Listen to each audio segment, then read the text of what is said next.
kali pertama kerajaan Malaysia berurusan tahun 2012.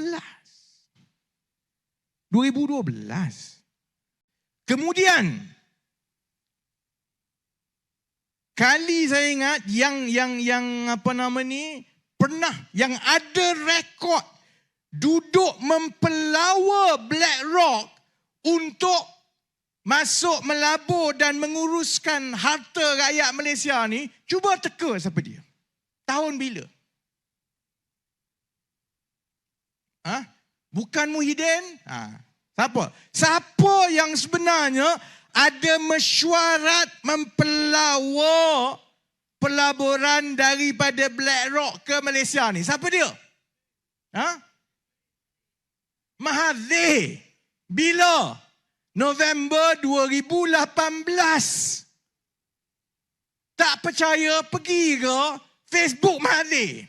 Pergi tengok, boleh Google Tun Mahathir BlackRock. Keluar gambar dia di London November 2018 membentangkan potensi pelaburan di Malaysia kepada pengurus-pengurus aset dan dana dunia. Salah satunya ialah BlackRock.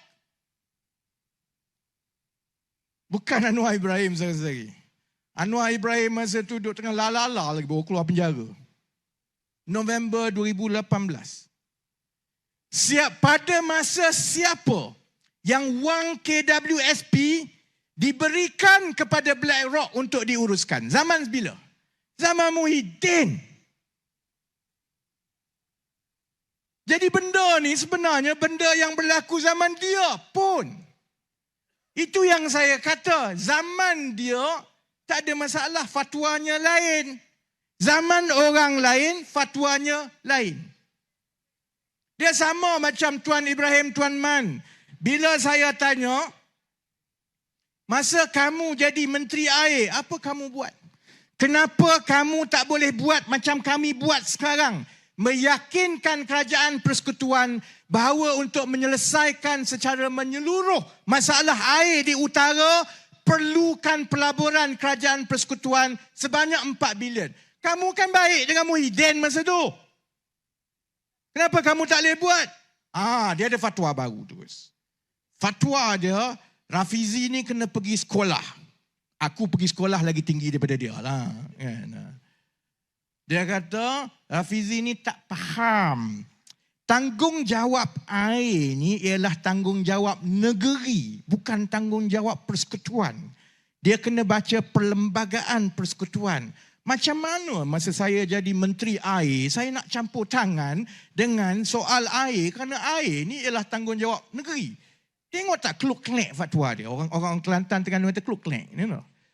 Masa air di Kelantan, dia kata ini tanggungjawab persekutuan. Kerajaan Kelantan ni kita tak ada duit. Sebenarnya kerajaan persekutuan menghukum kita tak bagi duit. Sebab itu air di Kelantan sama macam Starbucks. Zaman fatwa bila di Kelantan. Bila mari di Penang, itu sebenarnya tanggungjawab kerajaan negeri. Tengok kluk-klek dia lah. Sebab dia tak boleh jawab. Baik. Akhirnya saudara-saudari dah. Kita dah tengok siapa yang mula-mula jumpa dengan BlackRock, mempelawa BlackRock ni dengan potensi pelaburan di Malaysia. Tun Mahathir sekarang ni bukan calang-calang orang. Tun Mahathir ni ialah penasihat kepada SG4. Penasihat ekonomi kepada kerajaan-kerajaan di bawah Perikatan Nasional. Mana Sanusi? Kamu kan hebat dan berani. Sultan pun kamu boleh maki. Takkanlah Mahathir kau tak boleh tegur. Kenapa Tun mencemarkan ni maruah Islam dan PAS? Tun yang dulu pergi jumpa dengan BlackRock tahun 2018. Satu benda, satu ayat tak keluar. Sanusi pun tak kata. Menteri Besar Perlis pun tak kata. Menteri Besar Kelantan tak kata. Yang paling cerdik antara Menteri Besar dia orang yang Terengganu pun tak cakap. Tapi tiap-tiap hari boleh tengok di parlimen macam mana dia putar belikkan untuk bakar emosi rakyat.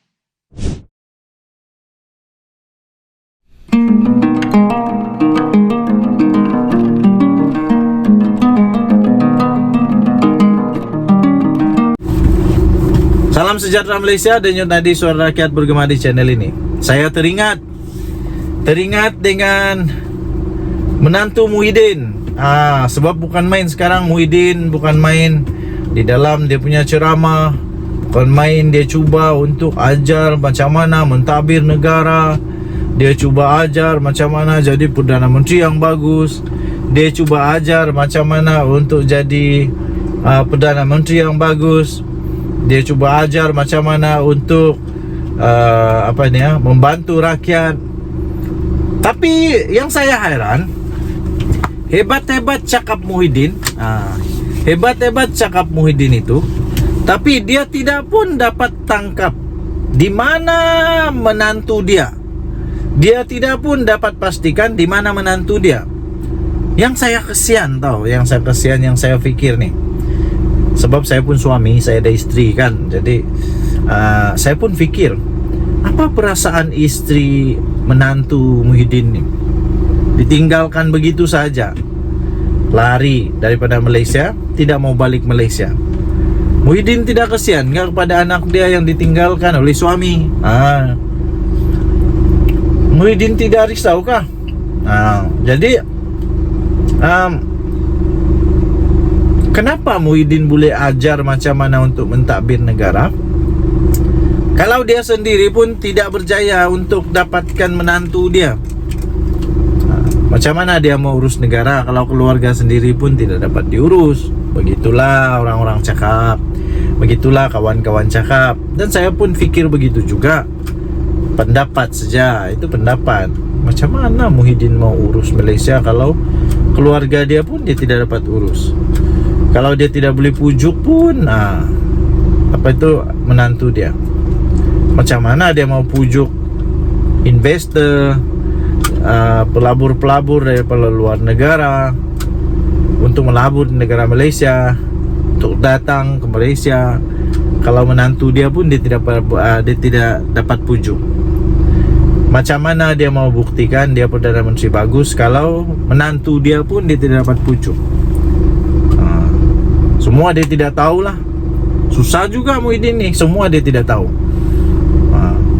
Contoh lagi yang dia tidak tahu, Tok Pa lah. Tok Pa keluar dari Bersatu, dia tidak tahu. Dia tidak tahu. Jadi apa yang Muhyiddin tahu sebenarnya? Apa yang Muhyiddin tahu? Kalau memang betul menantu dia itu makan duit, rasuah, sakau, terlibat dengan rasuah, salah guna kuasa atau apa-apalah, pembaharuan wang haram kah, apakah, kenapa Muhyiddin tidak tahu? Dia tidak dapat hidup. Yang ada menantu dia tengah buat salah, kalau ada salah lah. Jadi kalau orang rapat dengan dia pun dia tidak tahu, apalagi orang yang tidak rapat dengan dia. Silap-silap. Lepas ni ramai di belakang dia semua sakau, semua dia tidak tahu. Aduh, pening kepala. Jadi menantu Muhyiddin baliklah. Kesian dekat Muhyiddin. Muhyiddin kena hentam habis-habisan pasal engkau tidak balik Malaysia. Muhyiddin kena hantam mati-matian, habis-habisan, memalukan, dimalukan, macam-macam lah, kerana kamu tidak berani untuk berdepan dengan realiti. Kalau betul, takut apa? Kalau tidak bersalah, mau takut apa? Balik sajalah. Kecuali kamu takut kerana kamu bersalah, itu saja. Tapi ingatlah bahawa ada undang-undang di dunia, di Malaysia, dan ada undang-undang akhirat. Terlepas di dunia, belum tentu terlepas di akhirat.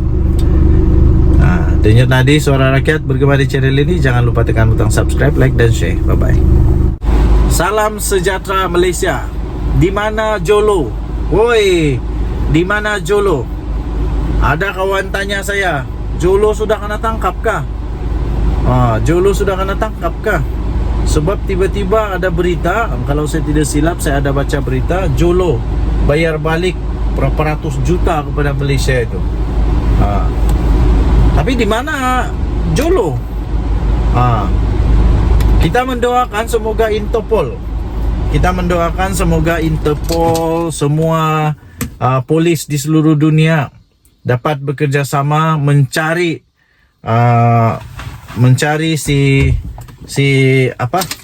si Jolo ini, dapat bekerja sama untuk memastikan Jolo dapat ditangkap, dapat dihadapkan ke mahkamah. Kita harap-harap supaya Interpol dapat tangkap dia. Ini supaya dapat memberikan penjelasan yang tuntas siapa sebenarnya yang paling bersalah di dalam kes Jolo ini. Adakah kelalaian Najib ataupun adakah jenayah bersama dengan Jolo, atau Jolo tipu Najib. Tapi mustahil juga, pening juga saya kalau Najib dengan begitu mudah dapat ditipu oleh Jolo. Takkanlah Najib yang begitu bijak Perdana Menteri kena tipu. Yang paling pelik lagi, kalau Najib kena tipu, takkan pegawai-pegawai Najib pun kena tipu juga. Takkan menteri-menteri Najib pun kena tipu juga. Takkanlah Jolo begitu bijak sekali sampai semua manusia yang bijak-bijak di Malaysia ini pun kena game juga dengan Jolo. Jolo dulu dibilang ada di Hong Kong kah, di China kah? Entah sekarang di mana Jolo. Interpol dapat sudah Jolo kah tidakkah, kita pun tidak pasti. Tapi saya tetap yakin, saya tetap percaya bahawa pihak polis, Interpol dan pihak PDRM masih berusaha untuk mencari Jolo. Saya percaya tidak lama lagi Jolo pasti akan kena cekup juga. Saya percaya dengan satu konsep, dengan satu istilah, yaitu akhirnya kebenaran pasti akan menang. Lari mana pun kalau salah tetap ketahuan juga. Lari mana pun, bertapuklah, bersoroklah di lubang cacing kah, di mana-mana pun kena tangkap juga akhirnya. Indah lama sudah itu, indah lama sudah. Tapi ada dua kesan lah. Kesan yang pertama, kalau Jolo kena tangkap dan dia punya statement itu boleh menyebabkan Najib Razak kalah, itu memang satu perkara yang menakutkan lah untuk Najib Razak. Tapi pada masa yang sama, kemungkinan besar boleh membantu Najib Razak untuk menang kes. Jadi ada dua kes dia lah. Mungkin ada dua ketakutan lah untuk Najib Razak. Dua perkara, bukan dua ketakutan. Dua perkara untuk Najib. Satu menakutkan, satu lagi menggembirakan. Satu menakutkan, satu lagi menggembirakan. Jadi yang paling saya harap ialah Jolo kena tangkap lah, bawa balik pergi Malaysia. Sama ada Najib betul atau tidak, sama ada Najib salah atau tidak bersalah, itu lain cerita. Yang penting Jolo kena tangkap dulu. Apa pendapat anda? Tinggalkan komen. Salam sejahtera Malaysia. Denyut nadi suara rakyat bergema di channel ini. Adakah ini tanda? Adakah ini signal? Adakah ini satu petanda buruk bagi kerajaan perpaduan, kerajaan Madani? Adakah Zahid Hamidi, Tok Matasan dan geng-geng yang lain dalam UMNO bersedia untuk menarik sokongan daripada Datuk Seri Anwar Ibrahim? Adakah UMNO memang sudah ready untuk membatalkan kerjasama dengan PKR-PH ini, DAP dan Amanah? Ini berikutan kekalahan Najib Razak di mahkamah apabila hakim menolak permohonan rayuan untuk semakan kehakiman. Pada saya senang saja, sama ada UMNO keluar atau tidak dari kerajaan. Kerajaan ini tak ada apa-apa pun terjadi. Paling-paling pun hilang apa nama ni, majority 2/3 itu saja. Kerana kalaupun UMNO keluar, tapi majority muda yang ada pada Datuk Seri Anwar Ibrahim tetap ada. Dan pada masa yang sama tidak lagi dibenarkan mana-mana ahli politik, ahli parlimen atau adun untuk melompat parti dengan suka-suka sebab sudah ada akta lompat parti. Kecuali satu parti itu buat keputusan untuk boikot, untuk gulingkan Datuk Seri Anwar Ibrahim, okeylah. Tapi adakah Sabah dan Sarawak sedia untuk bekerja sama dengan PAS dan bersatu? Saya pikir itu adalah satu keputusan yang hampir mustahil.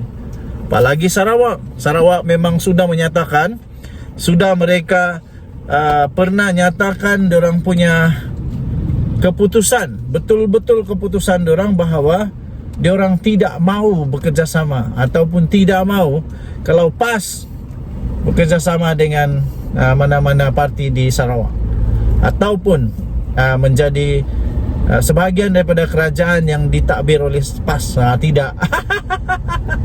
Itu dulu kan.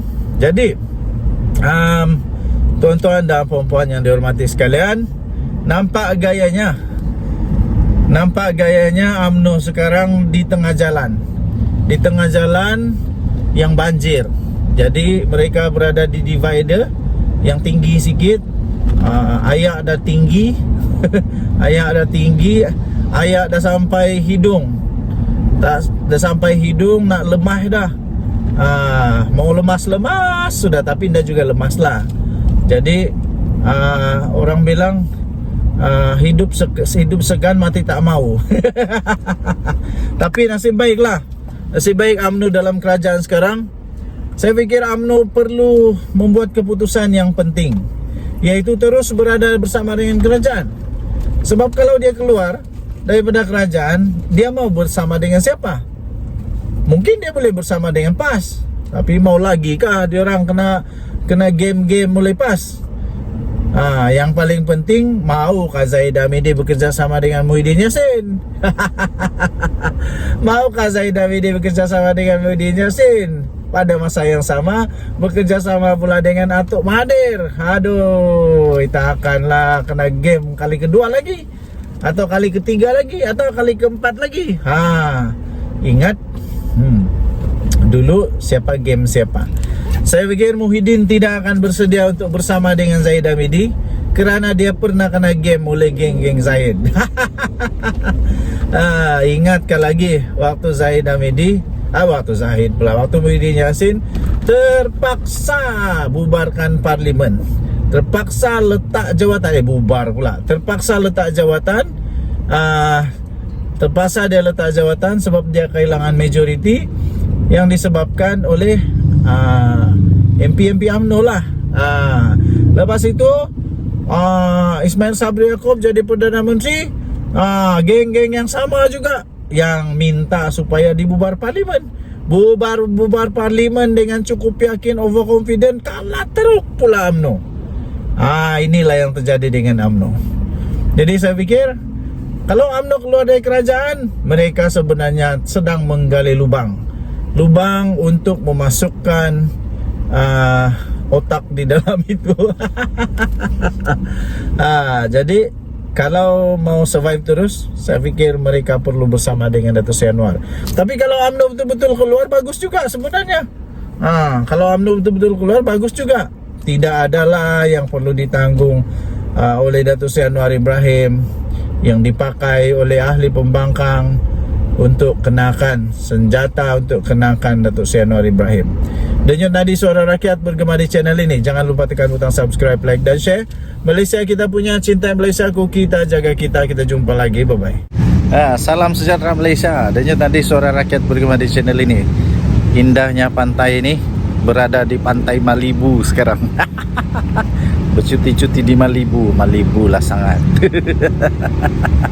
Di Hawaii lah sangat. Okey, kita berada di pantai yang cantik, indah. Okey, so apa cerita dengan PRK Sungai Bakap? Okey, tapi sebelum PRK Sungai Bakap, saya nak cerita tentang apa yang terjadi di dalam PAS sekarang ini, dalam Bersatu sekarang ini. Nampaknya memang agak kucar-kacir Bersatu dan PAS sekarang ini. apa tidak kocar-kacirnya. Sebab untuk menang di pilihan raya di Sungai Bakap dan Nenggiri pula, kita mau cakap sekarang ini di Nenggiri.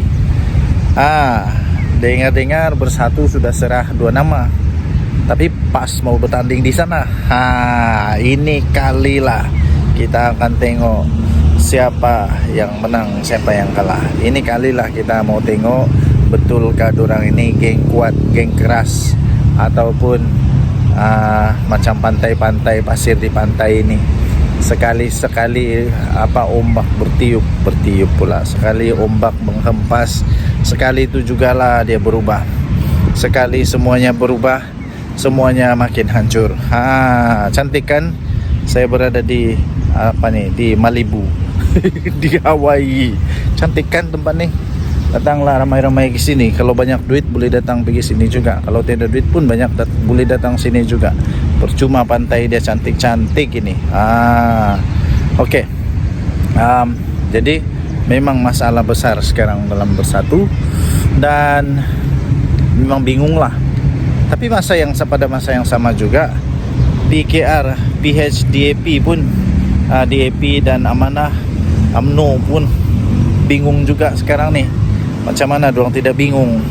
Sebab semua pun memang kalau boleh mau calonkan, dorang pun calon sendiri kan. Jadi ditambah pula sekarang ini Najib Razak kalah di mahkamah, memang bingung lagi lah. Okey, tetapi yang seronoknya ialah kali ini kita boleh tengok betul lah. Kita boleh tengok betul, kita boleh buat betul-betul penilaian kehebatan.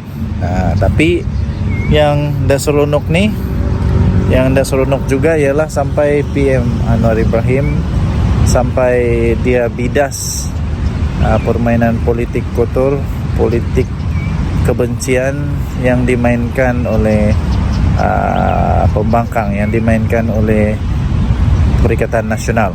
Ini yang tidak syok nih. Ini yang kurang seronok nih. Oke, jadi apa pendapat anda? Anda boleh tinggalkan komen. Denyut nadi suara rakyat bergema di channel ini. Jangan lupa tekan butang subscribe, like dan share. Malaysia kita punya, cinta Malaysia aku, kita jaga kita. Bye. Salam sejahtera Malaysia. Denyut nadi suara rakyat bergema di channel ini. Saya minta maaf. Ramai orang kata kenapa buat ulasan di kereta. Sebab saya ada masa di kereta aja. Saya ini orang sibuk tau. Lebih sibuk dari Perdana Menteri. Okey, jadi apa cerita petang ni? Cerita petang ni Datuk Seri Najib Tun Razak confirm sah di penjara lah. Memang dia habiskan masa-masa dia di penjara lah. Tak ada lah, tiada sudah peluang. Mungkin sudah punah, hancur segala harapan untuk dia dapat tahanan rumah. Kerana mahkamah telah menolak.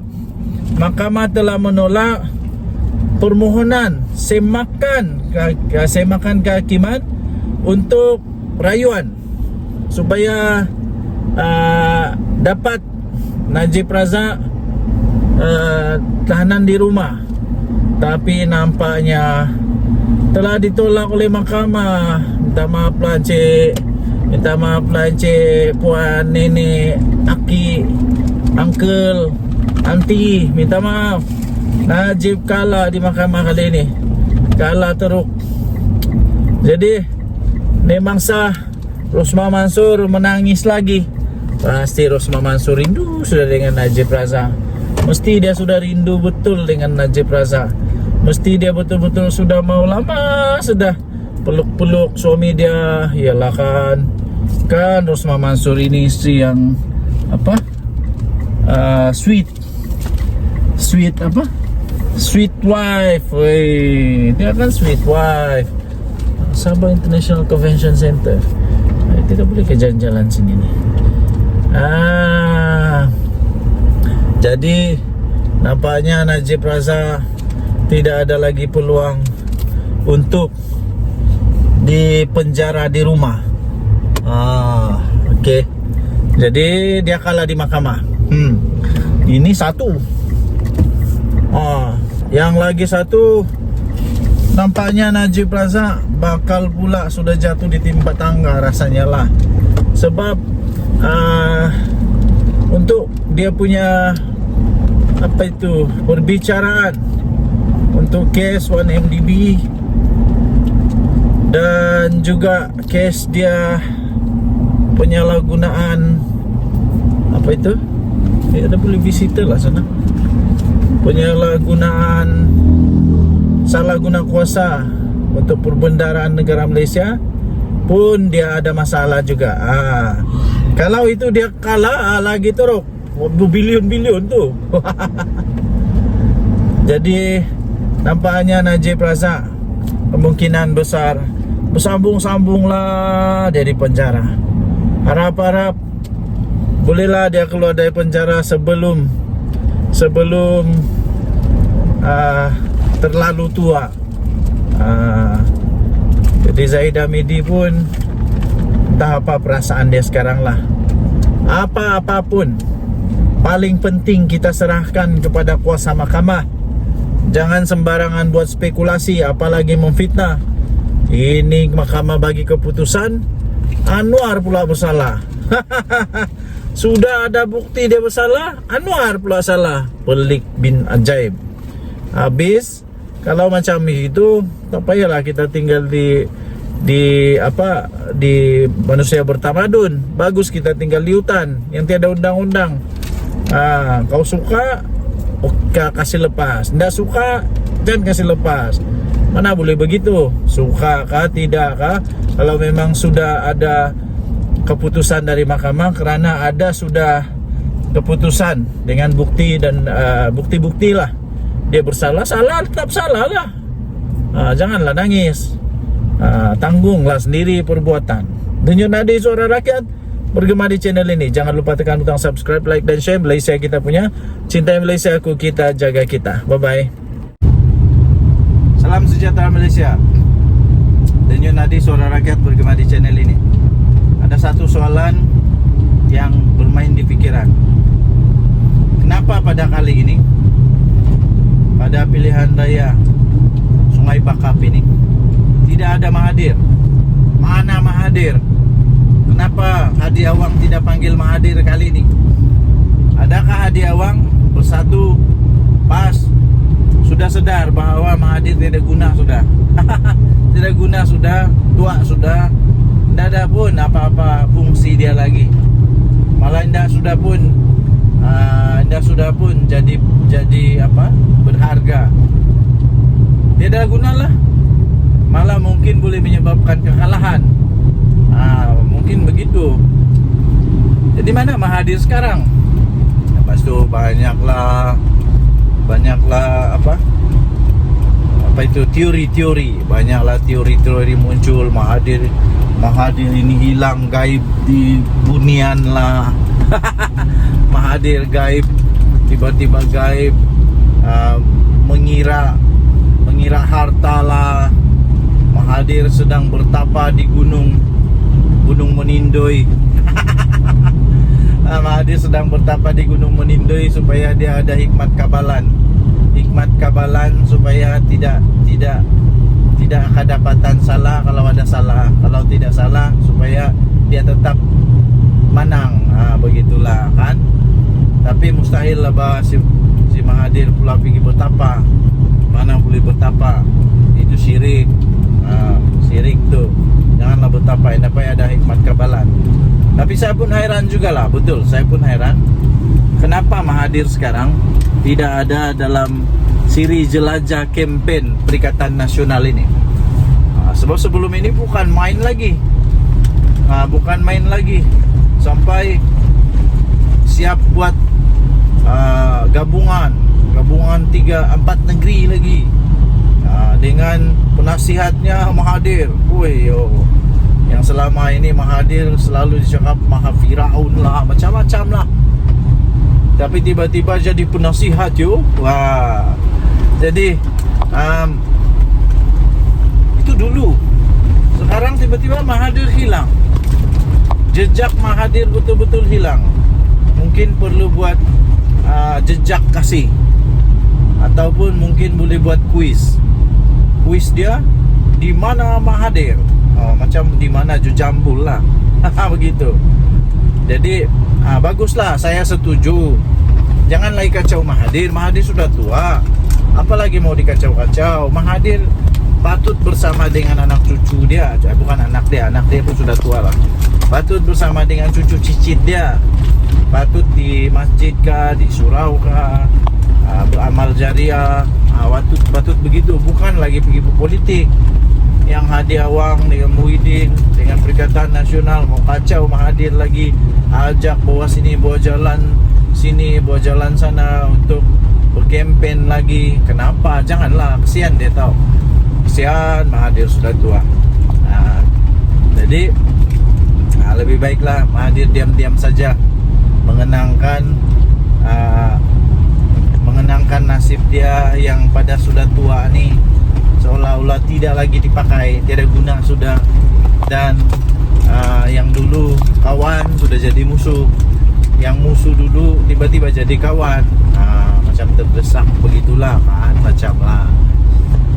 Jadi boleh tinggalkan komen anda, apa pendapat anda, di mana Jujambul? Di mana Mahathir sekarang? Kita jumpa lagi, bye bye.